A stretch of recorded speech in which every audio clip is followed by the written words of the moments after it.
নমস্কার, আমি হৈমন্তী। স্বল্পকথার গল্পকথক চ্যানেলে আমার সকল শ্রোতাবন্ধুকে স্বাগত জানাই। আজকে পাঠ করতে চলেছি আশাপূর্ণা দেবীর লেখা সীমারেখার সীমা। মাঝে মাঝে কিছু ঘটনা মানুষের মনকে এতটাই নাড়িয়ে দেয় যে সে আর তার স্বাভাবিক ছন্দে ফিরতে পারে না। আজকের গল্পটি সেরকমই একটি গল্প। আশা রাখছি আপনাদের ভালো লাগবে। আর যদি ভালো লেগে থাকে তাহলে একটি ছোট্ট অনুরোধ রইল, আমার এই চ্যানেলটিকে সাবস্ক্রাইব করে আমার পাশে থাকবেন। তাহলে শুনতে থাকুন আজকের গল্প সীমারেখার সীমা।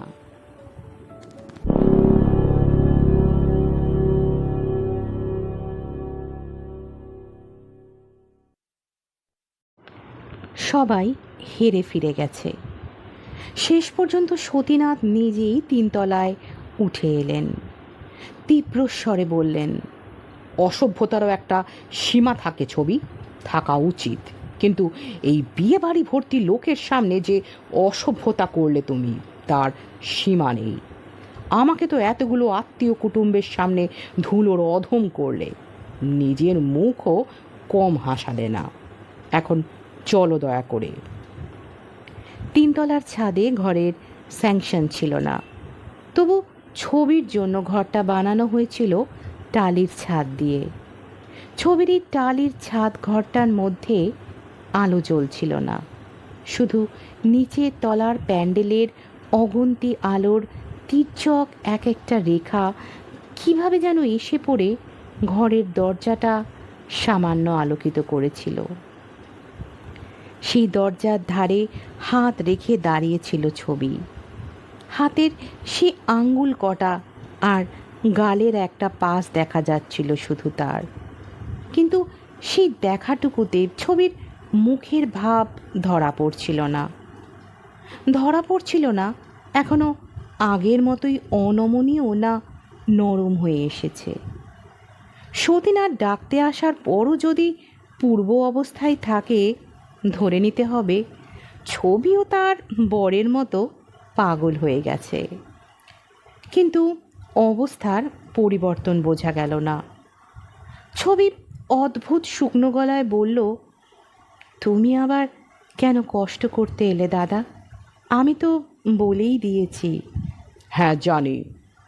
সতীনাথ ক্ষুব্ধ এবং ক্রুদ্ধস্বরের সংমিশ্রণে বললেন, জানি একে একে বাড়ি শুদ্ধ লোক তোমাকে খোসামত করতে এসেছে, আর তুমি সবাইকে হুট আউট করে দিয়েছ, খাবো না, নিচে নামবো না বলে। তোমার বৌদি তো শুনলাম হাত জোর করে ফিরে গেছে, তাতেও তোমার। ছবির মুখ এখনো দেখা যাচ্ছে না। ছবি যদি ঘরের মধ্যে থেকে একটু বেরিয়ে আসতো হয়তো দেখা যেত, কিন্তু বেরিয়ে আসছে না ছবি। যেন ঘরের দরজায় কে তাকে গণ্ডি কেটে দিয়ে আটকে রেখে গেছে সীতার মতো। ওই চৌকার ডিঙোলেই রাবণের হাতে ধরা পড়ে যাবে ও। কিন্তু দরজাটা বন্ধ করে ফেলে নিজেকে যে ছবি একবার বিছানায় ফেলবে, সে অবকাশ মিলছে না। সেই সন্ধ্যা থেকে কেবল লোকের পর লোক আসছে ছবিকে ডাকতে। ছবি, 500 লোক এসেছে নিচে, কতজন খোঁজ করছে ছবি ছবি করে, আয় একবার। ছবি, কি রূপের জামাই হয়েছে তোর দাদার, দেখবি না একবার? পিসিমা, সম্প্রদানের ঘরে কী সব তুমি করে আসনি? বাবা রেগে আগুন হয়ে গেছে, এসো শিগগির। কিন্তু ছবি অটল। ছবির দুর্জয় মান ভাঙছে না। ছবি বলছে মাথার যন্ত্রণা হচ্ছে, অথচ সারাদিন কিছুই না, কোনো দিনই কিছু না। গোড়া থেকে বিয়ের সব কাজই ছবি সামলাচ্ছে। রান্নাঘর, ভাড়ার ঘর, খাবার ঘর, পুজোর ঘর চরকি হয়ে ঘুরে বেড়াচ্ছে ছবি। এর মাঝখানে ঠিক এই বিয়ের সন্ধ্যায় কোন ফাঁকে যে সেই তুচ্ছ ঘটনাটুকু ঘটে গেছে, আর কোন ফাঁকে ছবি সেই ঘটনাকেই উচ্চ করে তুলে অভিমানে শয্যা নিতে গেছে তা কেউ খেয়াল করেনি। খোঁজ পড়েছিল সম্প্রদানের সময়। ছবি কোথায়? ছবি গাঢ় ছড়ার হলুদ করি কোথায় রেখে গেল? ছবি কোণের লজ্জা বস্ত্র পাওয়া যাচ্ছে না দরকারের সময়। পাওয়া অবশ্যই গেল তখনই, পাশেই ছিল, কিন্তু কেউ পাশে বসে হাতে হাতে জুগিয়ে না দিলে অসুবিধা হয় না? আর শুধু গাঁটছড়ার হলুদ করি আর কোণের লজ্জাবস্ত্রই তো নয়, নিয়ম কর্মের সব কিছুই তো ছবির এখতিয়ারে। কোণের মা কত দিকে তাল দেবে, অভ্যাগতদের অভ্যর্থনা করতে হবে না তাকে? কিন্তু সব জেনেও সবচেয়ে মোক্ষম সময় হাওয়া হয়ে গেল ছবি। ছি ছি, ধমক খাওয়া বরকে সোহাগ করতে গেল, আর কি। কিন্তু এইটা কি তার সময়? পাগল ছাগল মানুষ আবার কি করতে কি করবে, তাকে ঘুমের ওষুধ খাইয়ে রেখে নিশ্চিন্ত হয়ে নেমে আয়। বর কনে বাসরে বসলে তখন বরং গুছিয়ে ভোজের রান্না সাজিয়ে নিয়ে তিনতলায় বসে বরকে ঘুম থেকে তুলিস, খাইয়ে সোহাগ করিস। হে কি, এ যে বরদাস্ত করা কঠিন। এই বাড়ি ভর্তি লোকের সামনে তুই তেজ করে বর নিয়ে ঘরে বসে আছিস, বলছিস ও খাবে না, আমি খাবো না। ছি ছি, অমন যে জামাই হলো, দাদার কত আমোদ আহ্লাদ হলো বিয়ের সময়, স্ত্রী আচারের সময়, দেখলি না একবার? এমনকি খাওয়া পর্যন্ত তেজ করে খেলি না। এই উৎসব, এই কাণ্ডর রান্না বান্না, মাছ মিষ্টি হেন তেন, তার কিছু দাঁতে কাটবি না দুটো মানুষে? উপোস করে পড়ে থাকবি? ভাইজির কল্যাণ অকল্যাণ দেখবি না? ভাই ভাজের মাথা হেট করবি? ইতরতারও কি মাত্রা নেই? দাদা তোর চাইতে 20 বছরের বড় দাদা, বাপের মতো বললেই হয়। বাপের মতোই মানুষ করেছে তোকে, বিয়েও দিয়েছে, আর তারপর 12 মাস 30 দিন তোকে আর তোর পাগল বরকে পুষেছে, ঘর বানিয়ে দিয়েছে তোর জন্যে। সেই দাদা পাগলটাকে একটা ধমকি না দিল, কি একটা ধাক্কাই দিয়ে থাকে। এই ব্যবহারটা করবি তুই? কৃতজ্ঞতার বালাই নেই শরীরে? এত বড় অকৃতজ্ঞতা করে কেমন দেখাচ্ছে ছবিকে। সেই দৃশ্য দেখতেই বোধ করি ছবির এই টালি ছাদ ঘরের দরজায় রদ দোলার ভিড় হয়েছে তখন থেকে।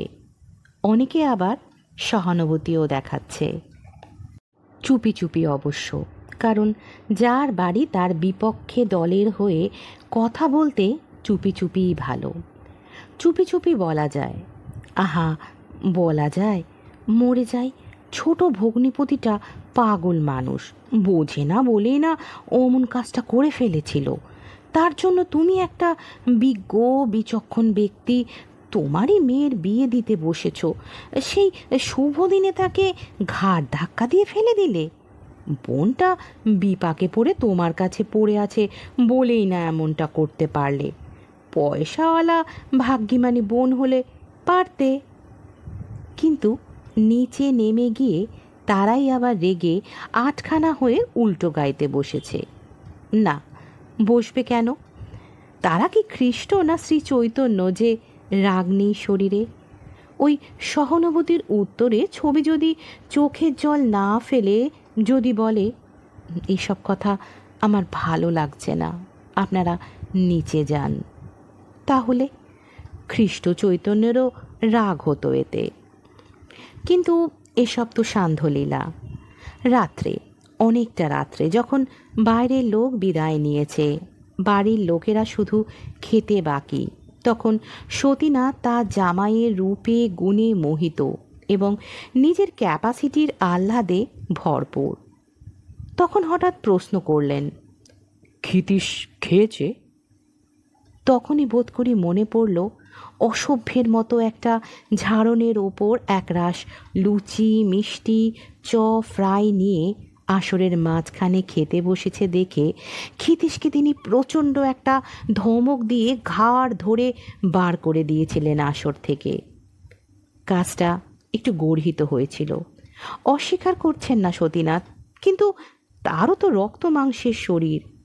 সেই মাত্র বরযাত্রীর দল এসে আসরে বসেছে এবং সতীনাথ কন্যাদান করবেন বলে তখনও অভুক্ত রয়েছেন। সেই উদ্বেগে অধীর, উৎকণ্ঠায় চঞ্চল আর আশঙ্কায় থর থর সঙ্গীন সময় এই কুৎসিত বিভৎস দৃশ্য সহ্য করা কি সহজ? সহ্য করতে পারেননি সতীনাথ। কিন্তু পাগলটা যে তাতে অপমানে খান খান হবে তাও আশঙ্কা করেননি। ঘরে গিয়ে আবার হালুইকরের কাছে গিয়ে বসবে এই রকমই একটা আন্দাজ ছিল। জানতে পারলেন ছবির অনুপস্থিতিতে। ছবি বিহনে শুধু তো তিনিই অসুবিধায় পড়েননি, সারা বাড়িতেই নানা বিশৃঙ্খলা দেখা দিয়েছে আর ছবি ছবি রক পড়ে গেছে। সেই সময় বড়শালী ওই দানের আসরেই কারণটা উদ্ঘাটিত করে ফেললেন। কি জানি ভাই, শুনছি তুমি নাকি যখন তোমার বোনাইকে যাচ্ছে তাই করেছ, ঘাড়ে ধাক্কা দিয়েছ, তাই বোন তোমার মনের দুঃখে বর নিয়ে নিজের কুঠুরিতে গিয়ে বসে আছে, সেই অবধি নামেনি। বোনাইটা বুঝি হালুইকরদের কাছে তম্বিগম্বি করে এক পোটলা খাবার জোগাড় করেছিল, সেসব উঠোনে দালানে সিঁড়িতে ছড়াছড়ি কাণ্ড, রাগ করে ছুঁড়ে ছড়িয়ে ফেলে দিয়ে গেছে। সে না হয় পাগল, বোন তো তোমার পাগল নয়? এই যুক্তিপূর্ণ প্রশ্নে তখন সতীনাথও রাগে পাগল হয়ে উঠেছিলেন। নেহাত দানের আসনে বসে, তাই উচিত ব্যবস্থা করতে পারেননি। কিন্তু এখন মনের মধ্যে উদারতার সুর বাজছে। এখন প্রশ্ন করা যায়, ক্ষিতীশ খেয়েছে? সন্ধ্যা থেকে না হয় 50 জন গিয়ে সেধেছে ছবিকে বিয়ে দেখতে, 5 জনের কাছে এসে বসতে, পংক্তিতে বসে খেতে। পাহাড়ের মতো অচল হয়ে বসে আছে ছবি, নামানো যায়নি তাকে। এ হেন অসভ্যতার কাহিনীটা আবার সবটাই শুনলেন স্ত্রীর মুখে।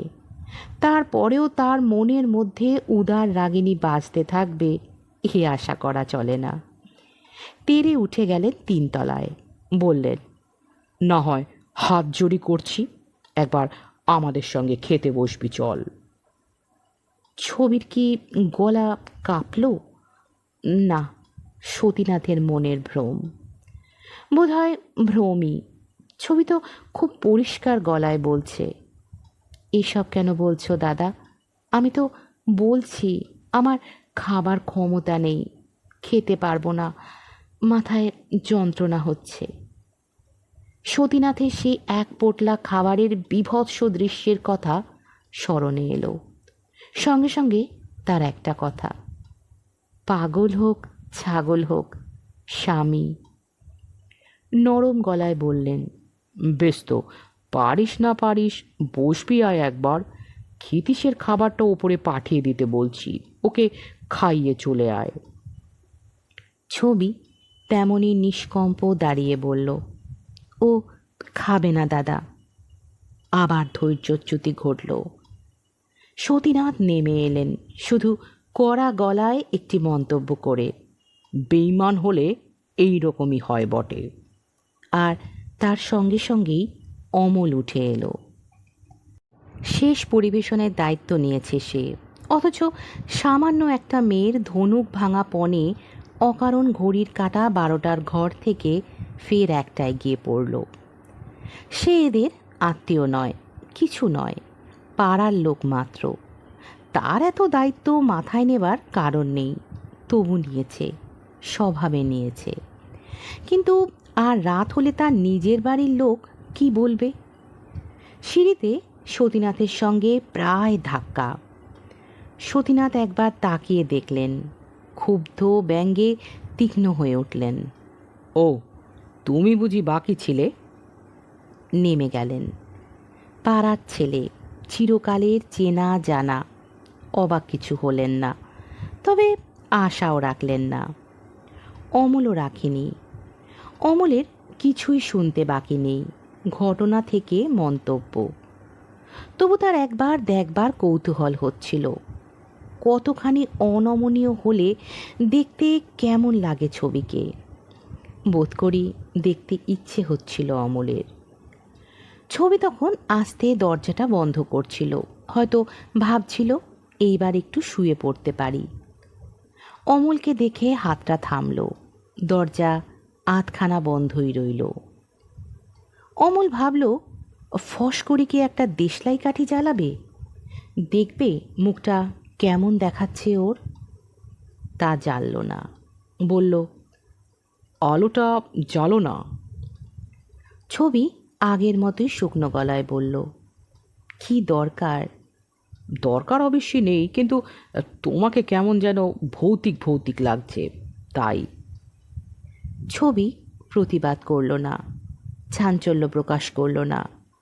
কৈশোর স্মৃতির মর্যাদা রক্ষা করতে এই কৌতুক কথায় হেসে উঠল না। ছবি শুধু ছবির মতোই দাঁড়িয়ে রইল সেই ছায়া ছায়া অন্ধকারে। অমল ছবির ঘরের ভিতরটা দেখতে পাচ্ছিল না। আধ ভেজানো দরজায় হাত রেখে দাঁড়িয়েছিল ছবি, তাই অমল ঘরের মধ্যেটায় একবার চোখ ফেলবার বৃথা চেষ্টা করে বলল, ক্ষিতীশবাবু ঘুমোচ্ছেন? এখন ছবি অকারণ যেন একটু হাসল, বলল, হ্যাঁ। শুনলাম সতীনাথদা ওকে ইয়ে করেছেন, কিন্তু ছবি, তবু এতটা না করলেও পারতে তুমি। শুনে শুনে এত লজ্জা করছিল। ছবি এবার স্পষ্টই হেসে উঠল। আর একবার মনে হলো অমলের সত্যি ছবিকে যেন ভৌতিক ভৌতিক দেখাচ্ছে, হাসিটা পর্যন্ত। হাসির সঙ্গে বলল ছবি, আমার নির্লজ্জতায় তুমি হঠাৎ লজ্জা পেতে গেলে কেন অমল? অমল কি সত্যি দেশলাই কাঠি জ্বালাবে? দেখবে শুধু নির্লজ্জই নয়, নিতান্ত নিষ্ঠুর এই ছবির মুখটা কেমন দেখতে লাগছে। অন্ধকারে ছায়ায় ঢাকা ছবিকে চিনতে কষ্টই হচ্ছে। ছবির দাদা ঠকেছিল, না বুঝে ছবিকে একটা মাথা খারাপ ছেলের সঙ্গে বিয়ে দিয়েছিল। তবু ছবি কোনো দিনও দাদার নামে অভিযোগ করেনি। ছবির ভাসুর পাগল ভাই ও তার বউকে এখানে চালান করে দিয়েছিল, তার জন্যেও ছবি গাল দেয়নি তাদের। ছবি অমলের কাপুরুষতাকে ধিক্কার দেয়নি কোনো দিনও। সহজ স্বাভাবিকভাবে ছবি কাজকর্ম করেছে। কুমারীকালে যেভাবে এ সংসারের দায়িত্ব নিত তাই নিয়েছে, বেশির মধ্যে পাগলকে সামলাচ্ছে। কিন্তু সব কিছুর ওপর চমৎকার একটা কৌতুকের বর্ম পরিয়ে নিজেকে লুকিয়ে রেখেছে ছবি। অমল কি না জানে, অমল সর্বদা আসে। ক্ষিতীশকে অনেকক্ষণ না দেখলে উদ্বেগ প্রকাশ করেছে ছবি, সেও হাসির ছলে। গল্প করতে করতে সহসা উঠে পড়ে বলেছে, এই সেরেছে, অনেকক্ষণ যেন আমার নিধিটিকে দেখিনি মনে হচ্ছে। যাই দেখি আবার বৈরাগী হয়ে চলে গেল কি না। বলেছে, কটা বাজলো? ও মা, তা তো মেঘে মেঘে বেশ বেলা হয়ে গেছে। দেখি আবার প্রভু নিজেই রান্নাঘরে ঢুকে হাঁড়ি খাচ্ছেন কি না। বলেছে, ওই দেখো, মুখ কালি করে হঠাৎ চলে গেলেন দয়াময়। আমরা জমিয়ে গল্প করছি, প্রাণে সহ্য হলো না। চললাম বাবা, নচেত ভোলানাথ রুদ্র হয়ে বসে থাকবেন। পাগলের পাগলোচিত আচরণে যদি কেউ ঠাট্টা বা বিরক্তি প্রকাশ করেছে, কোনোদিন রাগ করতে দেখিনি ছবিকে। তাদের সঙ্গে সুর মিলিয়ে বলেছে, বলো বাবা, তোমরা সবাই মিলে একটু বলো, আমার কিছু কাজ কমুক। জামাইবাবু বলে সমীহ না করে প্রহারানো ধনঞ্জয় করলে উপকার হয় ওর। হেসে হেসেই বলেছে। অথচ আজ বরের ওইটুকু সত্যিকার অপমানে ভোল বদলে গেল ছবির। সতীনাথের স্ত্রীর কথাই তাহলে সত্যি বলে ধরতে হবে, ভাবতে হবে হিংসের জ্বালায় সামান্য একটা ছুতো পেয়েই এমনটা করেছে ছবি। দাদার মেয়ের এত ভালো বিয়ে হলো, অমন সুন্দর বর হলো, এতে বুক ফেটে যাচ্ছে তার। ছবির সম্পর্কে অমন কথা ভাবা যায় না, কিন্তু নিজেই ভাবাচ্ছে ছবি। এই অশোভন আচরণ আর বিসদৃশ ব্যবহারের মধ্যে দিয়েই ভাবিয়ে ছাড়ছে। ঈর্ষাই, নইলে কবে এমন প্রতিভক্তি ছিল ছবির। বরং তার বৌদি বলেছেন, স্বামী পাগল বলে এতটুকু দুঃখ আছে ছবির, তা বোঝা যায় না। কি অদ্ভুত অটুট মন বাবা। ছবির সেই অটুট মন টুটোফুটো হয়ে গেছে, অতএব হিংসের জ্বালাতেই। কিন্তু অমলে সব চিন্তার ওঠাপড়া প্রকাশ করল না, শুধু বলল, তুমি বড় নিষ্ঠুর ছবি। ছবি বলল, আজ জানলে? তারপর বলল, কিন্তু তুমি কেন এলে বলো দেখি? খাওয়ার জন্য ডাকতে নাকি? আহত অমল দৃষ্টি তুলে আর একবার চেষ্টা করলো ছবিকে দেখতে। তারপর বলল, না, তোমাকে ডাকতে আসি এত দুঃসাহস নেই। ভাবছিলাম ক্ষিতীশবাবুকে খেতে না দিয়ে আটক রেখে দাদাকে আর কতটুকু শাস্তি দিতে পারলে। শুধু এই বেচারি ভদ্রলোককেই জব্দ করলে। খুব উৎসাহ করে আমায় বলেছিলেন, তুমি আমায় পরিবেশন করে খাওয়াবে, বুঝলে? এরা ভালো করে দেবে না। ছবির কি এতক্ষণ উপোস করে থেকে গলাটা অত বেশি শুকিয়ে গেছে, নাকি এতক্ষণকার অশোভন আচরণের অনুতাপে? নইলে গলাটা তো বেশ সুরেলাই ছিল ছবির। ছিল, এখন নেই। এখন সেই শুকনো গলাতেই বলে ছবি, তা তোমার পরিবেশনের অপেক্ষা তো রাখেনি। নিজেই তো। থাক ছবি, সেসব কথায়। তুমি খাও না খাও, ওকে একটু তুলে দাও, আমার সত্য রক্ষা করি। ছবি তার কৈশোর স্মৃতির মর্যাদাকে একেবারে ধূলিসাৎ করল। ছবি তেমনই স্থির দাঁড়িয়ে থেকে বলল, ও খাবে না। ছবি, বাস্তবে কি তুমি যার পরনাস্তি অসভ্যতা করছো? সবেরই সীমা থাকা দরকার। আজ রাগ করে খেতে দেবে না তুমি ওকে, কাল তো দিতে হবে। তখন? ছবি এবার হেসে উঠল, সত্যিকার হেসে উঠল শব্দ করে। বলল, কাল খাবে না অমল, কাল না, পরশু না, কোনো দিনও না। অমল এই সাধারণ রাগের কথাটায় এমন ভয় পেয়ে গেল কেন? ছবিকে কি সত্যি ভৌতিক মনে হলো অমলের ওই হাসি শুনে? তাই অমল হঠাৎ ছবি বলে অমন আর্তনাদ করে উঠল। ছবি এই ডাকের উত্তর দিল না, ছবি নড়ল না।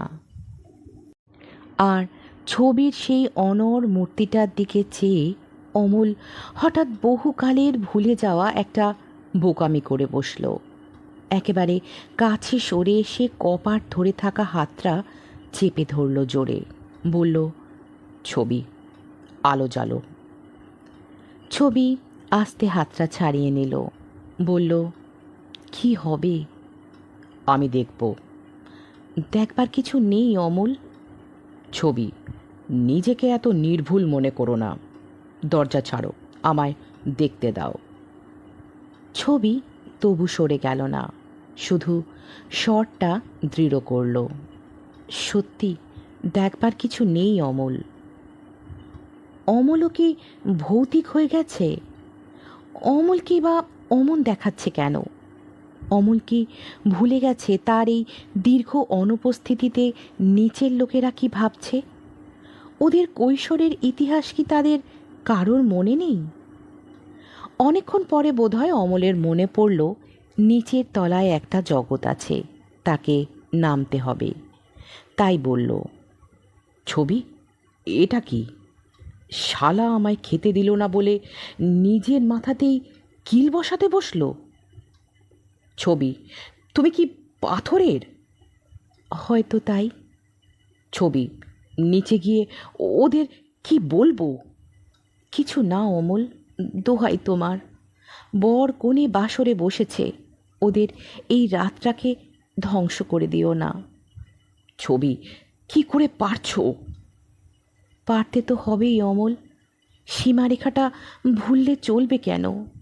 ওদের এই আহ্লাদের সময় কি আমি আমার সারা রাত এইভাবে থাকবে তুমি? না, শোবো। বড্ড ঘুম পেয়েছে, মনে হচ্ছে পড়ে যাব। অভদ্র আর অসভ্য ছবি হঠাৎ অমলের মুখের সামনেই দরজাটা বন্ধ করে দিল। খুট করে একটা শব্দ হলো, ছিটকিনির শব্দ। হ্যাঁ, দরজাটা বন্ধ না করে আর পারছে না ছবি। সতীনাথের কথাটাই এখন ঠিক মনে হচ্ছে ওর। সব কিছুরই মাত্রা থাকে, থাকা উচিত। কয়েক ঘন্টা ওই ঠান্ডা ঠান্ডা অন্ধকারটার মধ্যে ডুবে থাকতে পেলে আবার ছবি শক্তি সংগ্রহ করতে পারবে। আবার কাল সকালে স্বাভাবিক ছন্দে নিচে নেমে গিয়ে সহজ গলায় বলতে পারবে, কাল বিয়ের গোলমালের মধ্যে তোমাদের আর ব্যস্ত করিনি, কিন্তু আর বোধহয় না করলে চলবে না। এসে দেখো এবার, যা করবার তোমাদেরই তো করতে হবে।